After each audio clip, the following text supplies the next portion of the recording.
Monsieur est de retour dans le game. Je trouve que c'est très particulier. Ah, il fait ça, d'accord. Oh, waouh. Je m'attendais pas à ça. Ça a vraiment encore un côté très préservé. L'odeur est incroyable. Soyons fous. Taiwan is very beautiful. Oui, c'est très anxiogène. Moi, c'est Fadela et je voyage en Asie avec mon mari depuis 2022. Je suis une adepte des explorations dans des coins méconnus, loin du tourisme de masse, afin d'aller au maximum à la rencontre des locaux. Je vous partage ici la réalité de mon voyage, avec ses joies, ses peines, ses déconvenues, mais aussi le budget. Je vous souhaite la bienvenue dans cette saison 4. Je me trouve actuellement juste ici, à Taïwan. Bonjour, je vous retrouve à Changhua, mais plus pour très longtemps, vu qu'aujourd'hui on change de destination. On est au petit déjeuner là. Je vais vous montrer, ce matin j'ai pris la version de la fameuse crêpe pancake taïwanaise qu'on mange absolument tout le temps. Je crois que je vous l'ai jamais montré celle-ci, c'est avec de la viande séchée à l'intérieur, du porc séché. Ça dépend, des fois c'est un peu sec. On va voir comment est celle-ci, mais écoutez, ça m'a l'air plutôt pas mal. De toute façon, il y a toujours la petite sauce sucrée qu'on met dessus. Il y a beaucoup quand même de plats où c'est assez sucré à Taïwan, notamment par les sauces, beaucoup.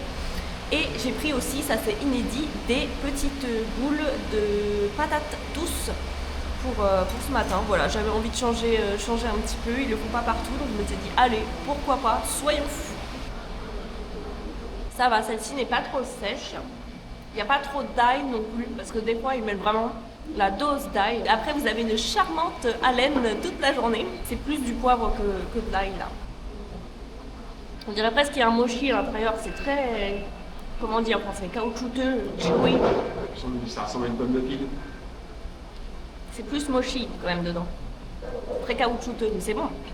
Et bah très bien ce petit déjeuner comme toujours. Et là vous vous rendez pas compte, mais les 7 minutes qu'on devait grimper à Changhua tous les jours, c'est cette route. On se rend pas compte du tout à la caméra, mais ça monte, ça descend. Vu que les restaurants étaient tous derrière moi et le Airbnb était par là, je sais pas combien de fois on l'a fait cette route. En soi, vous me direz, c'est pas trop gênant, c'est quand il fait pas chaud, mais avec cette chaleur, je vous assure, c'était pas très agréable. Bref, c'est pas le sujet. Là, aujourd'hui, on part en direction de Lukang. Facile, parce que c'est seulement à 15 km. On aurait pu rester ici à Changhua et faire cette excursion à la journée, mais on savait que notre Airbnb ici était un peu excentré de tout et les logements coûtent aussi moins cher à Lukang, légèrement. C'est pas une grosse économie non plus, mais voilà, on avait aussi envie de changer d'endroit et d'être au cœur de cette ville. On va seulement y rester une nuit, donc là on va récupérer les sacs et c'est parti pour prendre le bus. Bon, monsieur est de retour dans le game en fait. Ça y est, il s'est bien reposé. Il m'a aussi bien refilé tous ses microbes. Maintenant c'est moi qui suis enrhumée. Mais bon, ça va le faire. Sachez que les bus à Changhua c'est nul, il n'y a absolument rien qui correspond. Là on a un panneau lumineux, on a des horaires, on sait que normalement sur les panneaux c'est bon. Mais nous, là on s'est bien fait à Google, à Taiwan Bus, et il n'y a absolument rien qui correspond. Donc vous pouvez pas du tout anticiper, essayer de vous caler, etc. Normalement là, le panneau dit dans 11 minutes, donc on ne devrait pas attendre non plus trop longtemps. Mais vraiment, c'est pas fiable quoi. Lukang.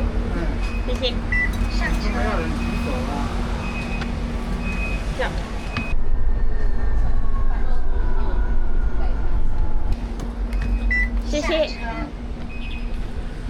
Et voilà, Lukang. On va déposer nos sacs au homestay. Normalement, j'ai prévenu le gérant sur Booking, donc il est au courant de notre arrivée. Parce que ça, c'est pareil, je ne l'ai pas trop précisé, mais des fois, quand c'est les self-checking, les arrivées autonomes à Taïwan, dans les homestays, c'est quand même assez souvent le cas. Ben, c'est un peu compliqué, dans le sens où ben, ils vous envoient pas les codes, ils sont pas là, tout est fermé, vous n'avez pas les infos.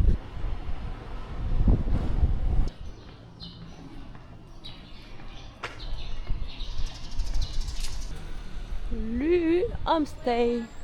Ah, il y a la dame. Vas-y. Hello, ni hao. 会说中文？会说中文？No.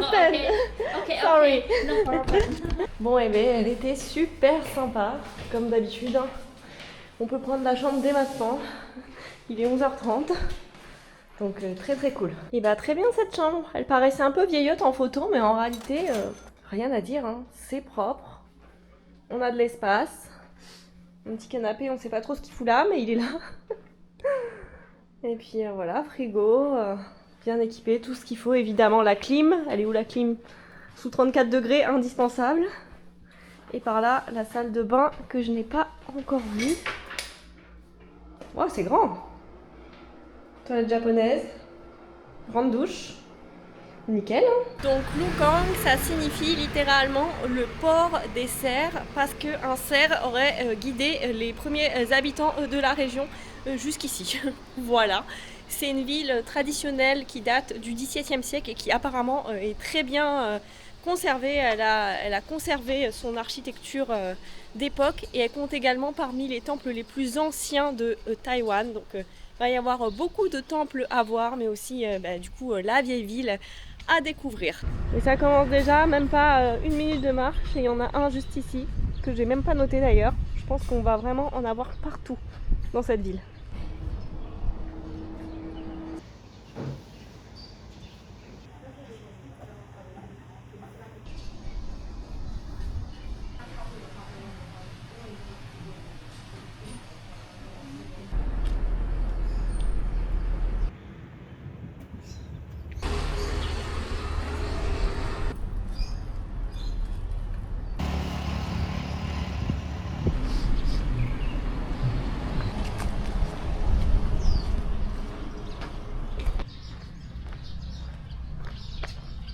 On est au niveau du temple qui est dédié à la divinité Wen A Dinju, qui est tout simplement le dieu de la culture et de l'éducation. Il date de 1742 et à l'époque, Lukang était une ville importante. Il y a notamment beaucoup d'étudiants et de lettrés qui venaient ici pour étudier et donc ça prouve l'importance de l'éducation et de l'enseignement traditionnel taïwanais. Ce temple, c'est vraiment un vestige de la culture.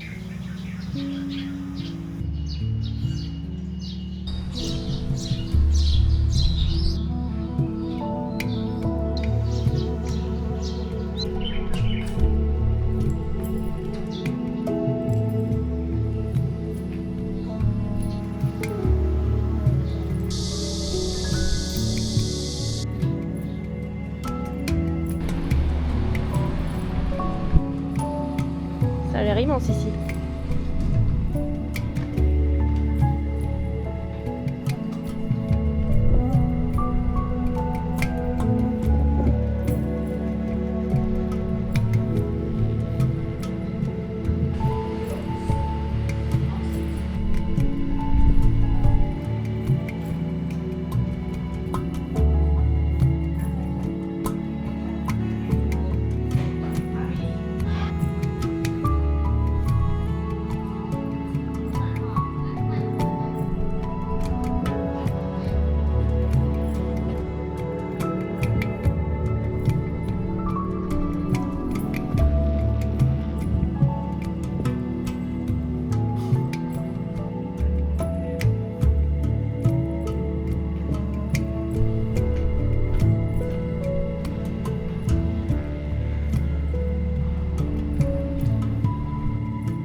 Il est incroyable, je trouve, les détails, il est extrêmement vieux, on sent qu'il y a une vraie histoire. La fondation initiale, c'était en 1653, il est dédié à la déesse de la miséricorde, Guanyin, et il a été déplacé sur son emplacement actuel en 1784 parce qu'il devenait trop petit là où il était. Ce déplacement a pu être fait grâce à de riches marchands parce que Lukang était un des ports de commerce principal avec la Chine et donc c'était une ville très très riche. C'est assez grand, hein, il y a quand même différents ensembles, il y a vraiment une ambiance spéciale, je trouve ça va va être difficile à retranscrire en vidéo, mais je trouve que c'est très particulier. C'est un bâtiment qui est protégé, il n'y a aucune modification récente qui doit être faite, que ce soit sur le bois, sur les peintures, sur la structure en elle-même. Il y a même un scan 3D qui a été réalisé ultra précis de ce temple. Comme ça, en cas de séisme, si jamais il s'effondre ou il y a des choses qui cassent, on pourra exactement refaire les choses à l'identique.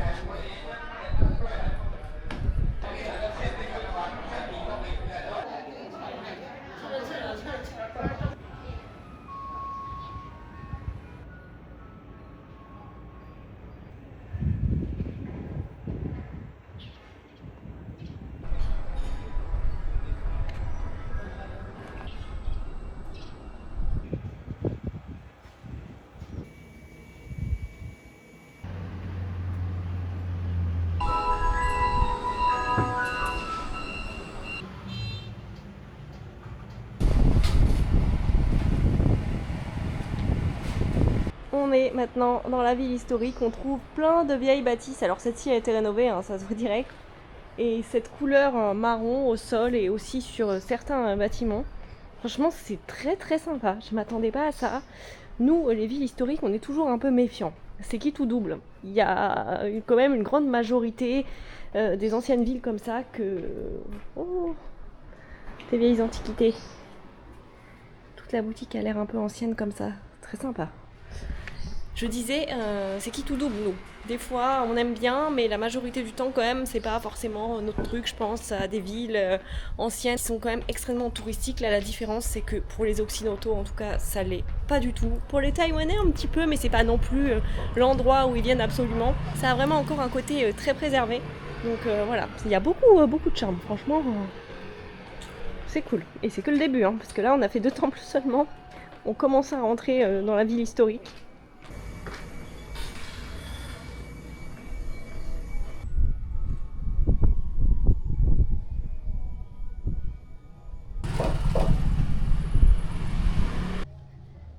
On est dans une vieille bâtisse, tout est ouvert. Non, ils font l'encens avec. Ah. C'est pas des épices. L'odeur est incroyable. Voilà les fameux bâtons d'encens en train de sécher. Il y a tellement de temples partout. Là un plus récent, là un plus ancien. On peut pas rentrer, mais aventure sympathique toujours. Hein. Je pense que le soir aussi c'est très beau, on verra ce soir hein, de toute façon, mais il y a plein de néons partout.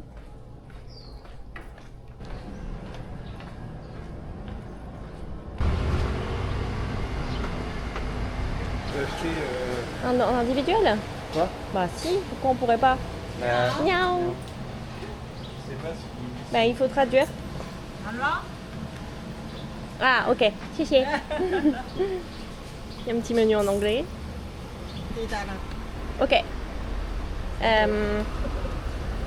Yep. Igor? Igor. Igor? Igor. Ok. Igor. Igor? Ah. Ok. Oui, j'ai appris à dire un en chinois. Ça les fait rire à chaque fois. Oh! Un Shiba. Oui! Ça a l'air d'être hyper réputé ici. Les lys. Hein? Les sésames.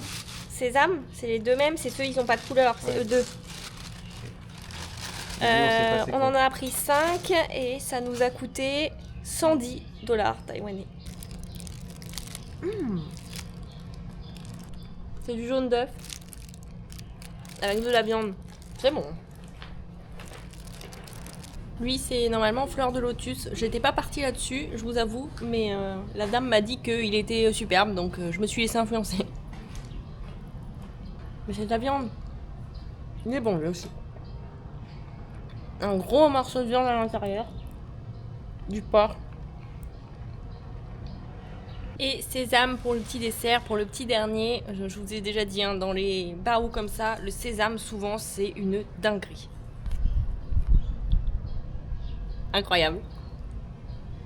C'est trop bon.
pareil que d'habitude. Ça sent plus les épices, je trouve. Comme quand on est passé tout à l'heure.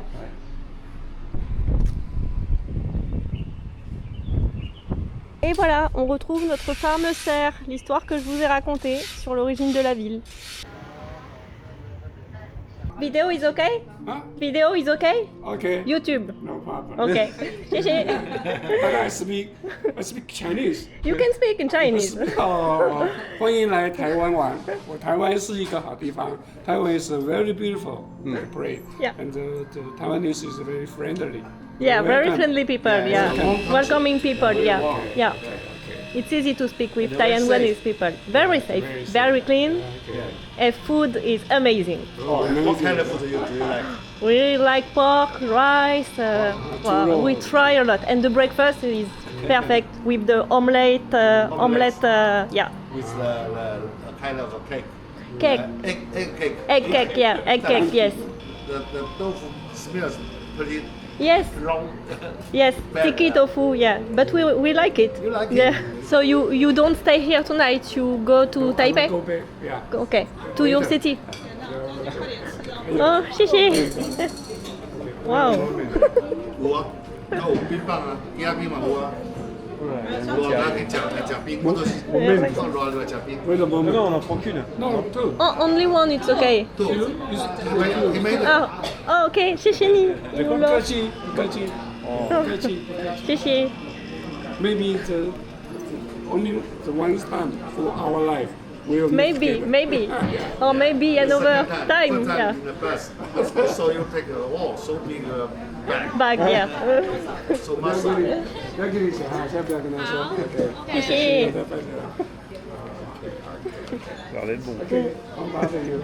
Bye bye, nice to meet you. Il vient encore une fois de se passer un truc incroyable. Je vous ai filmé, on est rentré dans une petite boutique. On avait repéré, il y avait un panneau glace sur le devant. C'était une boutique de souvenirs. Hein. Et donc... Et ça fait 3 fois que j'essaye de faire ce plan, à chaque fois il y a un truc. Soit ils font le truc de souffleur, là il y a un monsieur qui tape, on va pas y arriver. Et du coup dans cette boutique ils vendaient principalement des souvenirs, donc on regardait mais vite fait quoi. Et il y a 2 papis qui sont venus vers nous, 2 papis taïwanais. Un qui vient de Taipei et l'autre d'un petit village dans le centre de Taïwan. Ils parlaient anglais et s'en est suivi une longue discussion de 20 minutes. Et en fait, ils étaient dans le bus qu'on a pris ce matin pour venir jusqu'ici. Et donc du coup, oula, ils vendent plein de choses par ici. Et du coup, on a parlé avec eux, ils nous ont posé des questions. Les 2 vendeuses se sont joints à la discussion, elles étaient hyper étonnées qu'on soit là, elles nous ont même demandé comment on avait trouvé cet endroit, tellement à mon avis ils voient peu de touristes occidentaux ici, de toute façon c'est simple. On en a vu un ce matin, voilà. Donc il n'y a personne, voilà, on a parlé avec eux, c'était trop cool, on a pris des photos et s'en est suivi que ils nous ont offert les glaces qu'on voulait prendre, on en voulait une, ils nous en ont offert une chacun. Donc vraiment trop cool, ça nous prouve encore une fois l'hospitalité taïwanaise jusqu'au bout. Ces gens sont incroyables. On est dans la vieille rue de Lukang, la rue principale. Toujours aussi charmant. Franchement, je suis sous le charme, j'adore.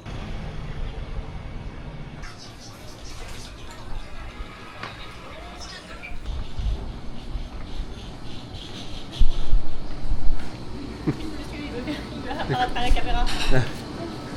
Ah, il fait ça d'accord.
起来吗？可以接起来。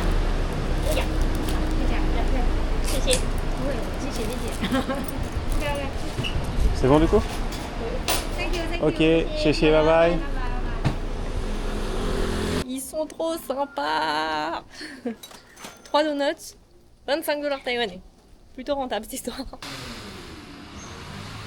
Nouveau temple, celui-ci date de 1665 et il est dédié à la fameuse déesse Masu, la déesse de la mer, évidemment.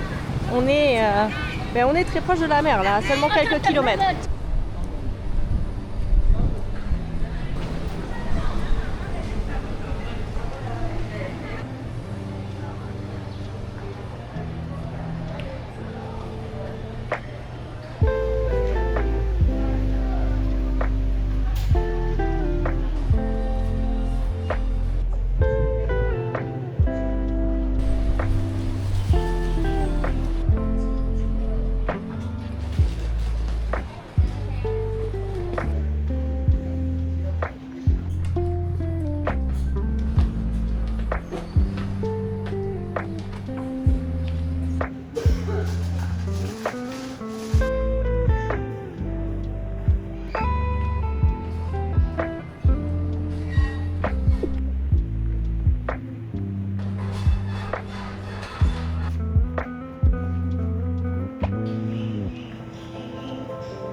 Oh là là.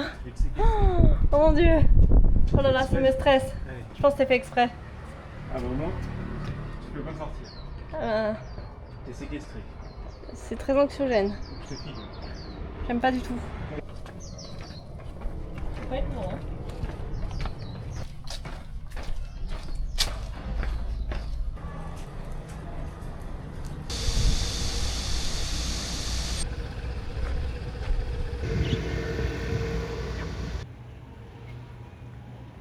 Il y a un petit problème quelque part.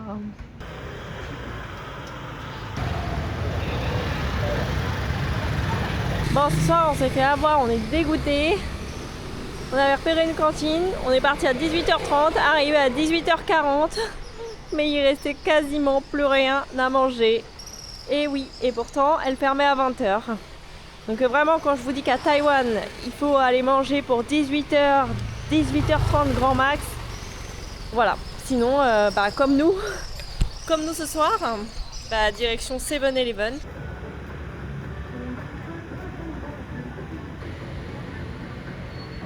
Voilà où on mange, dans la rue. On a trouvé un boui-boui ouvert, bien noté. Voilà. Ça va nous sauver la mise. Chéché. Le tofu est arrivé. C'est rare de trouver des centres comme ça aussi à l'arrache, en pleine rue à Taïwan. Surtout à cette heure-ci. Ça a l'air pas mal tout ça, ça a l'air pas mal. Pour bien finir cette journée. Ouais, c'est bon. Le porc normalement il est pas comme ça, là j'ai un morceau, c'est pas mis comme d'hab. Hyper tendre. Même la couenne, faut la bouffer là. C'est beau. Excellent. On va conclure ici, dans la rue. Franchement, journée superbe. Je vais pas trop m'étaler parce que vous avez compris, hein, ça a été une vraie bonne surprise Wukong. Il y a une rue touristique avec des boutiques de souvenirs, des boubouis par-ci par-là, etc. Mais sinon, tout le reste est hyper préservé et ça fait toute la différence parce que Dans ces petites rues, il y a encore les locaux qui vivent, donc ça fait une vraie vie des habitants. Voilà, c'est vivant, c'est agréable de s'y balader, c'est hyper bien conservé. J'ai trouvé ça